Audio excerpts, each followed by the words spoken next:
Precision matters, specificity matters, and that is why you really need to be clear on what you want so you can specifically induce that training effect.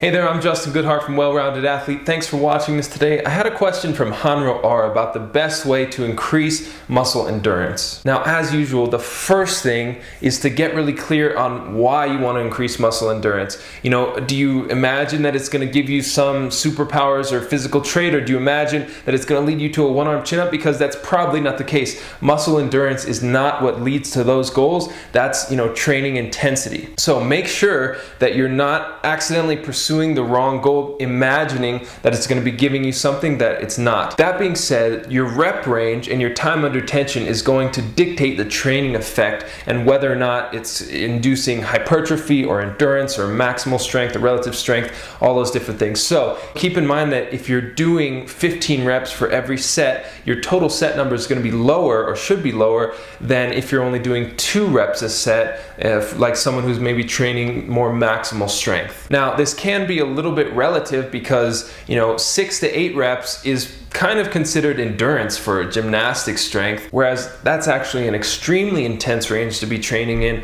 for a cyclist or a rower or something like that. Another thing to consider when you're training for endurance is that you want your rest periods to be shorter. So when you're training high intensity, low reps, high sets, your rest periods might be anywhere from 3 to 5 minutes. When you're training endurance with lower set number, higher rep number, your rest period is also going to be shorter. So anyway, Hanro, thanks for asking this question. Just keep in mind that endurance can be kind of relative to the sport you play or what you want your movement practice to look like, and make sure that muscle endurance is actually going to get you where you want it to go, and that you're not maybe unclear about what physiological characteristics will lead to what goals. Because training for sets of 15 reps is not going to get you to a one-arm chin. It's not going to get you to a increased 1 rep max back squat. Don't forget about the SAID principle, specific adaptation to imposed demands, or basically your body always adapts to exactly what you do. So precision matters, specificity matters, and that is why you really need to be clear on what you want so you can specifically induce that training effect